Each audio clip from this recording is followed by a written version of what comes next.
வணக்கம், welcome to அமெரிக்கம் talkies. இதுவும் ஒரு ஓடிடி சஜஷன் எபிசோட் தான். ஸோ இன்னைக்கு நான் உங்களுக்கு என்ன சஜஸ்ட் பண்ண போறேன் அப்படின்னா, 2 வெப் சீரிஸ் நான் பார்த்தேன் நெட்ஃப்ளிக்ஸில். அதை பற்றி தான் நான் சொல்ல போறேன். வாங்க.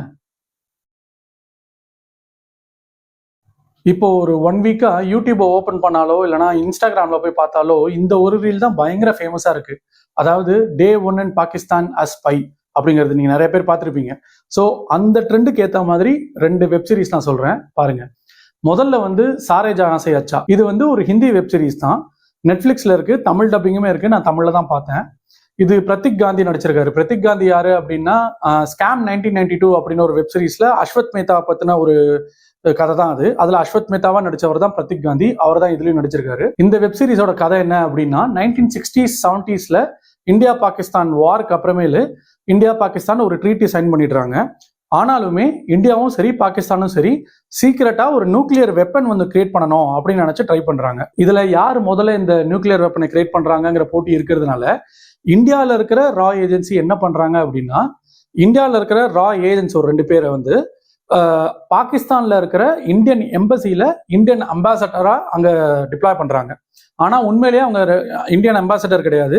அவங்க வந்து ஒரு ரா ஏஜென்ட். அவங்களோட வேலை என்ன அப்படின்னா, பாகிஸ்தான்ல என்ன மாதிரியான விஷயங்கள் நடக்குது, அவங்க எந்த அளவுக்கு நியூக்ளியர் வெப்பனை வந்து கிரியேட் பண்றதுல ஒரு ப்ராக்ரெசிவா இருக்காங்க அப்படிங்கிற விஷயத்த எல்லாத்தையுமே கேதர் பண்ணிட்டு வந்து அதை தடுக்கணும். 2வது அதை நம்ம ஹெட் குவார்டர்ஸ்க்கு ரிப்போர்ட் பண்ணணும். இதுதான் அவங்களோட ஒர்க்.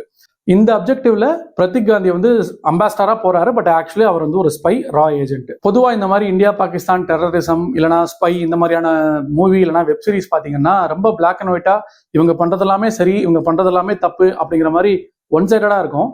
ஆனா எனக்கு இந்த வெப் சீரிஸ்ல பிடிச்ச விஷயமே வந்து கொஞ்சம் பேலன்ஸ் மெயின்டைன் பண்ணியிருப்பாங்க. அதாவது பாகிஸ்தான்ல இருக்கிற மிலிட்டரி ட்ரூப்ஸ் வந்து எந்த அளவுக்கு பயங்கர பேட்ரியாட்டிக்கா இருக்காங்கிறதையும் காட்டுவாங்க. இந்தியாவில் இருக்கிற சோல்ஜர்ஸ் வந்து அவங்களோட லைஃபையும் தாண்டி எந்த அளவுக்கு ரிஸ்க் எடுக்கிறாங்கிறதையும் காமிப்பாங்க. சில இடங்கள்ல வந்து இந்தியன் சோல்ஜர்ஸ், அதாவது இந்தியன் ரா ஏஜென்ட்ஸ் வந்து எந்த அளவுக்கு கன்னிங்கா பாகிஸ்தானோட ப்ராக்ரஸ் வந்து தடுக்கிறாங்க அப்படிங்கிறதையும் காமிப்பாங்க. ஸோ 2 பக்கமும் இருக்கிற பிளஸ் அண்ட் மைனஸ் வந்து ஈக்குவலா பேலன்ஸ் பண்ணி காமிச்சது தான் இந்த சீரிஸோட ஹைலைட்னு நான் சொல்லுவேன்.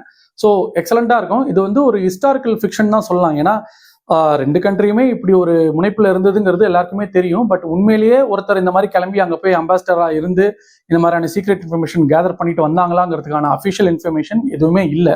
ஸோ இது ஒரு ஃபிக்ஷனல் ஸ்டோரி தான். பட் ஹிஸ்டாரிக்கல் பேக்ட்ராப்ல சேர்ந்து டெவலப் பண்ணி ஒரு சீரீஸா கொடுத்துருக்காங்க. இது ஒரு இன்ட்ரெஸ்டிங்கான ஒரு வாட்சா இருக்கும், ட்ரை பண்ணுங்க. அடுத்த வெப் சீரிஸ் வந்து த ஸ்பை அப்படின்னு நெட்ஃபிளிக்ஸ்ல இருக்கு. இது வந்து ஒரு இங்கிலீஷ் வெப் சீரிஸ் தான், தமிழ் டப்பிங் இல்ல.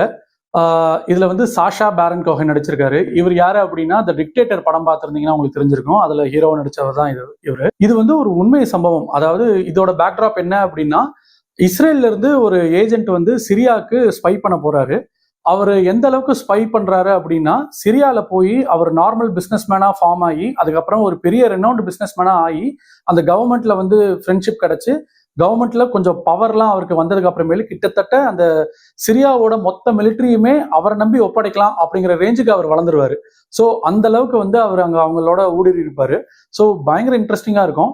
இந்த விஷயம் வந்து உண்மையிலேயே நடந்த விஷயம். அந்த ஸ்பையோட பேர் வந்து எல்லி கோஹன். எல்லி கோஹனோட அவரோட ஃபேமிலி மெம்பர்ஸ் வந்து இன்னமும் இன்டர்நேஷனல் கோர்ட்ஸ்ல வந்து ப்ளீட் பண்ணிட்டு தான் இருக்காங்க. அதாவது எல்லி கோஹன் அவரோட பிலாங்கிங்ஸை வந்து சிரியா வந்து அவங்க ஃபேமிலிக்கு தந்துடணும் அப்படின்னு சொல்லி. பட் சிரியா முடியாதுன்னு சொல்லிட்டு இருக்காங்க. ஏன்னா கொஞ்சம் யோசிச்சு பாருங்களேன், ஒரு கண்ட்ரி அவங்களோட முக்கியமான பிசினஸ்மேன் நம்பி அவங்க கிட்ட எல்லா இன்ஃபர்மேஷனும் ஷேர் பண்ணி கிட்டத்தட்ட அவங்களோட மொத்த மிலிட்டரியோட பவரையுமே அவரை நம்பி ஒப்படைக்கலான்னு வர்றப்போ அவர் ஸ்பையன் தெரிஞ்சிருந்துச்சுன்னா அது வந்து வேர்ல்டு ஸ்டேஜ்ல வந்து எந்த அளவுக்கு ஒரு அவமானமா இருந்திருக்கும். ஸோ அதனால வந்து சிரியா அவரோட பிலாங்கிங்ஸ் எதுவுமே திருப்பி தர முடியாது அப்படிங்கிற மாதிரி சொல்லிட்டு இருக்காங்க.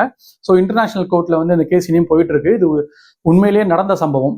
ஸோ இது நெட்ஃபிளிக்ஸ்ல சீரீஸா இருக்கு.